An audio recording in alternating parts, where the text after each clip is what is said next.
I think one of the factors of why I've been able to run consistently well is because of my injury resistance. And I know that seems odd given, how often I complain about certain injuries. And it sort of seems a bit contradictory. How can I consider myself injury resistant and still recognize the fact that I get injured all the time? And I think that for me, it's a conscious trade-off.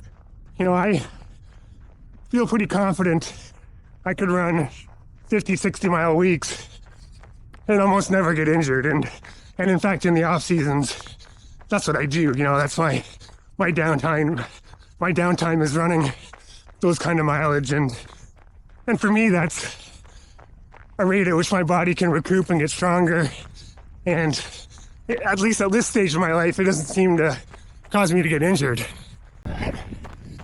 And so that extra injury resistance that I think I have doesn't actually translate much into me getting injured less. It translates into me being able to consistently run more mileage, run at a greater intensity, and put in more of the work that I think is required to run fast times. And that's a pretty conscious thing that I am willing to trade. There's those good charts about the approaching negative returns and the diminishing returns of additional volume and intensity. And I definitely recognize that I'm trying to push the envelope on that. I'm trying to put in as much effort and as much volume as I can before I start hitting that diminishing returns. And certainly come with that, comes a risk. There's a chance that you're going to go over the edge a little bit. And, because I think we all have certain limits of what we're capable of doing with our bodies. And some of those things can get upgraded, like clearly, proper nutrition and taking care of your body, getting extra rest. Those are all things that can boost your ability to be able to put in more volume and to do more without getting injured. But those things all take time and effort. And, I talked about the prehab work I do in the past, and that, that stuff takes time. And we all have sort of different amounts of blocks of time that we're willing or able to devote to running. And I think, that's one of the key aspects you see with professional runners is they just have a much bigger block of time. So some runners, once they get enough experience to know their bodies and how it reacts, they will make the good and conscious choice that they're gonna conduct their marathon training in a way that they are going to be 100% or near 100% certain that they're not going to get injured. And that's great. I mean, if that's the decision you're at, I've been there, I will be there again in my life, I know. But I'm conscious right now that that's not the decision I'm making. I know by pushing the limits a little bit or a lot that, that comes with a risk. And I don't know what the percentages is, but at this point, I don't mind trading, a 10% reduction in the probability of me being able to get to the start line for being able to run a few minutes faster. So, and that's just a personal thing. And definitely this mindset has gone wrong for me on occasion. And I was having a great training block in 2023 leading into Chicago. And I was putting in several back-to-back 100+ mile weeks and getting really fit. And was able to be consistently doing that until pretty late in the training block when things started to fall apart. You know, I was lucky enough that it happened kind of right before you would naturally start dropping the miles to start peaking anyways. So it kind of got hidden, even though looking back, there was lots of signs that things were starting to fall apart. But I ran well. I ran a PB or PR at Chicago, picked up a bit of prize money, which was awesome.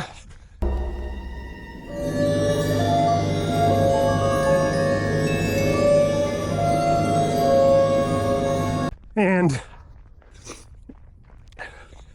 we're super pumped to kind of get right back at things to run Houston, which I had signed up for, and that was in January, just 3 months later. And I had done a similar double the year before, pretty successfully. But I think the big difference then was, you know, that was coming out of the pandemic shutdown, and I ran the Detroit Marathon, and ran well for a comeback, but I was only taking it kind of half seriously, and wasn't putting anywhere near the volume that I had been for Chicago that following year where I got injured. So anyways, I kind of pushed things a little bit too much and didn't take a proper recovery between the two marathons, and things started to fall apart pretty quickly. You know, I sometimes wear the chest strap on the Garmin, and it shows the ground contact time. And I think I've mentioned that my left hip kind of gets weak in the glutes, and my adductors get weak.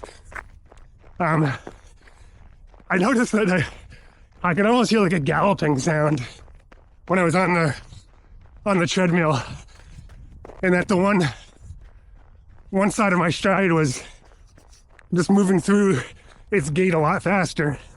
And so I was looking at the metrics on the Garmin, and I don't know if you've ever looked at like the ground contact time, but it sort of separates the left from the right. And my ground contact time on the left was approaching 56%.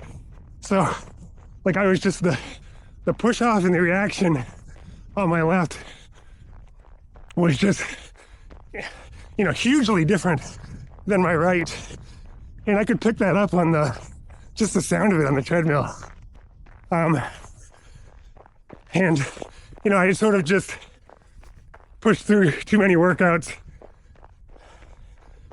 knowing that things weren't going exactly as they should. And it definitely turned into some other injuries that were caused by, you know, this weird way that I was running. So that was definitely a situation where I was pretty stupid about not treating myself properly and not doing the right stuff and just pushing it too hard. So that was a pretty painful call to decide to skip Houston. You know, it's a fun race. I did it the year before and ran a PB there, and just it was sort of a breakthrough race for me. And I was super excited to go back. And obviously, you know, with all things marathon now, everything is so planned far in advance, and all the bookings happen to happen. Yeah, all the bookings need to get planned away in advance. So, but I'm glad I sort of called it quits on that and started a pretty long process of getting myself back and figuring out what those issues were, and seeing a biomechanics expert and getting my gait evaluated. And that was sort of the beginning of, being more systematic of making sure that, I was putting in the time. And I just mentioned about having so many blocks of time to allocate it. I think I recognize that, for me to be able to run an extra, 2 hours per week, it was probably going to take 4 hours of prehab and work. And I think that's the big difference from when I was younger. And if I could give myself a message of when I was younger, it would be about, properly allocating those blocks of time. In my 20s, if I had extra time and energy, I would go from 90 miles to 100 to 110. And it rarely turned out really well because, where my body was at that time, it wasn't able to handle it. And I feel like, if I had taken half that time that I was willing to devote to the running part and applied that to strength and flexibility work and getting rest, and then I would have been able to put in more, more miles and more effort. But that's what experience gets you, right? That's you kind of. I always think of running as being just one big experiment with a sample size of one. Right? Like I'm the only guinea pig I have for my training, and every year the variables change a little bit. Yep. I said it before and I'll say it again. Life moves pretty fast. You don't stop and look around once in a while, you could miss it. And you get a bit older, your sleep patterns change, your nutrition changes, your life situation changes, and so you need to be pretty nimble about making quick adjustments to figure things out. So I think for me, marathon training is not about avoiding injury. It's about managing the likelihood that you're going to get injury and allocating your time and effort to be able to do as much as you can while minimizing your chances of it really inhibiting your ability to get to that starting line. And, this is probably a controversial opinion, but it's mine, that if you're never getting injured while marathon training, you're probably not running as fast as you could be in your races. And that might be totally okay. I think there's a huge group of people who are just looking to run a marathon. And that's awesome. I think that's fantastic. But that's not where I'm at. I'm trying to run it as fast as I can.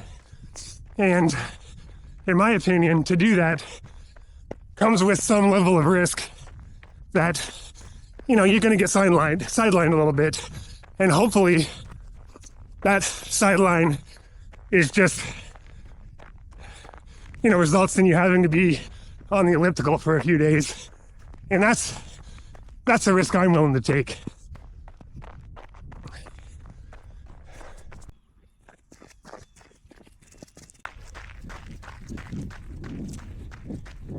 Oh, what a nice morning to be out for a run. Haven't seen a blue sky and the sun in what feels like an eternity. This morning I'm doing a kind of a modified long run. It's do 8 miles easy, and then I'll go back to the treadmill and do 4 miles at lactate threshold, and then just keep going and doing another 10 miles, just at a solid effort after that. So it'll be 22 miles worth of running. So kind of substitutes in the long run, but still gets in a little bit of lactate threshold work. I think it'll be a little bit easier than last week, which I'm looking forward to. I think I ran 2 pretty hard workouts last week that, to be honest, were pretty tiring.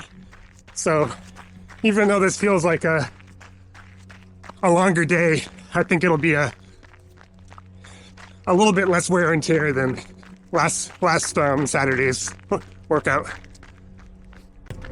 Clearly, Ellie's not impressed with the ice and the salt on the road here. She almost never wants to run behind me on the leash. She's usually pulling unless I'm running at a pretty steady clip. So it'll be better once we get on the trail. It takes me, I'm about 3/4 of a mile away from a rail to trail here. And I don't think the conditions will be great on the trail. We've got about maybe 3 inches of snow yesterday. So it'll definitely be some fresh snow on the trail, kind of on top of the somewhat icy and slushy conditions underneath. So it'll be a bit sloppy, but man, it's just nice to be outside today.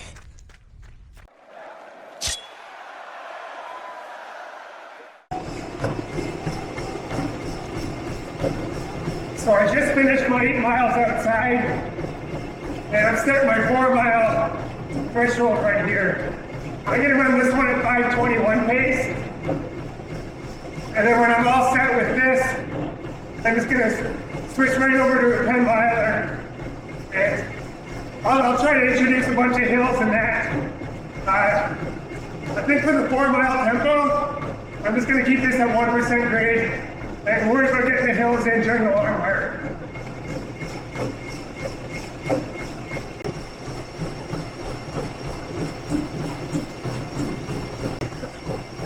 I'm about halfway through the 4-mile 5K threshold. Feeling okay. My heart rate's like 147, which is on the low side for this, but I think it'll keep creeping up a bit. But it's probably an indication for me that I can still go a bit faster on these. So that's encouraging. I wore the heart rate monitor strap just to get a better reading. It was kind of topping out the last 2 workouts on just the wrist. So I'm 4 miles into this 10-miler, which puts me 16 miles into the day. And kind of underestimated a little bit how hard the 10-miler would be. I'm keeping it pretty steady.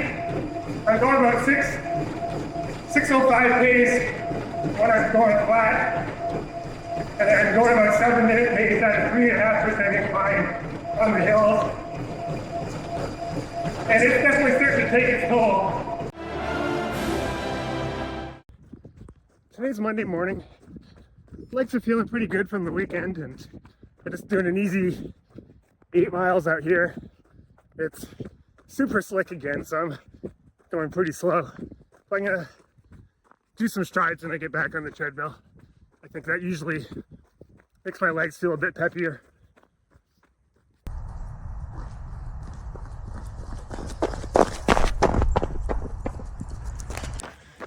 All right, Claire, Ellie, and I are out for a nice 5-mile run. A little bit of a chilly evening, and we're getting it in before dinner time. Anything you want to add, Claire? Nope. All right.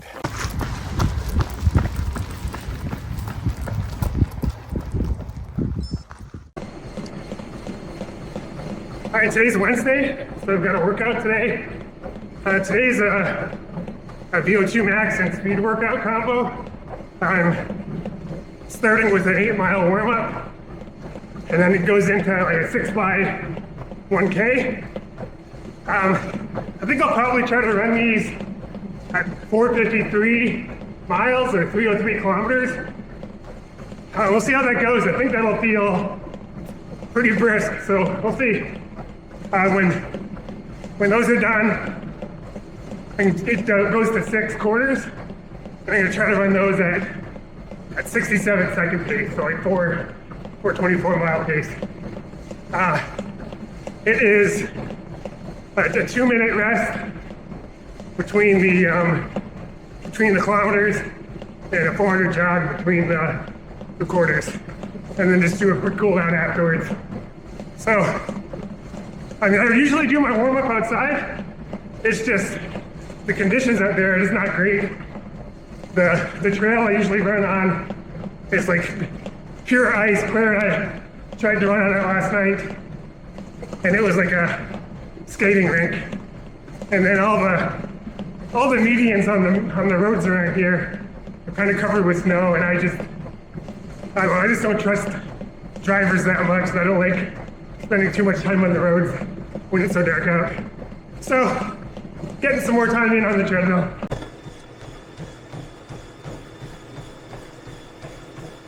Actually, make a correction to that. I'm doing 6 by 1K and then just 4 by 400. I double checked because I wasn't sure about the recovery.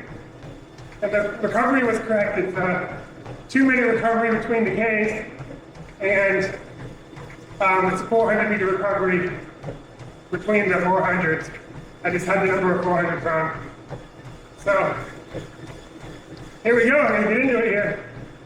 I haven't run at this speed in like 6 months, probably in a similar workout going into Chicago. Did 6 months ago, so it's been a while since I've run this fast. I expect this will be uncomfortable.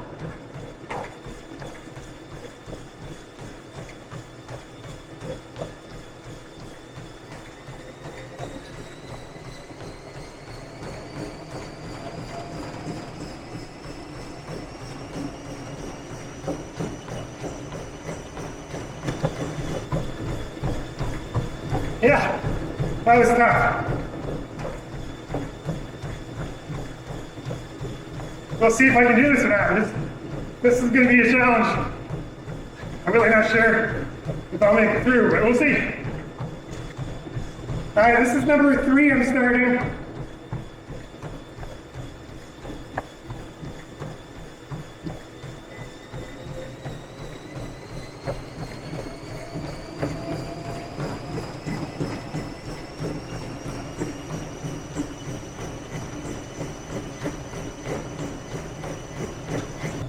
So far, they're not feeling worse than the first one, but there's still 3 to go.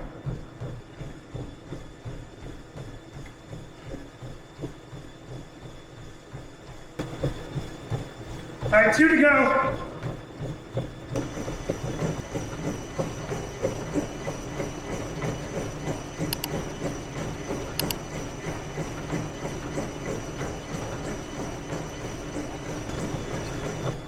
All right, that one still felt okay. These are hurting. I can't really tell if my heart rate is picking up properly, but it said 158 that time, which sounds about right.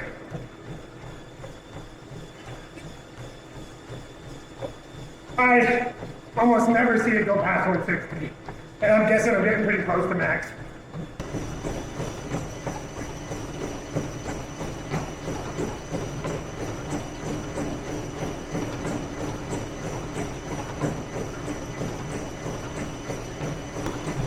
All right, that's 6.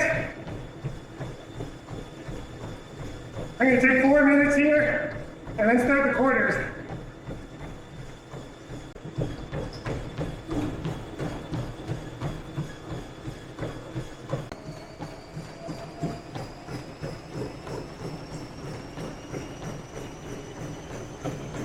I haven't run that fast in a while. It said maybe some fast strides. But it's okay. And it felt like I was a track runner again.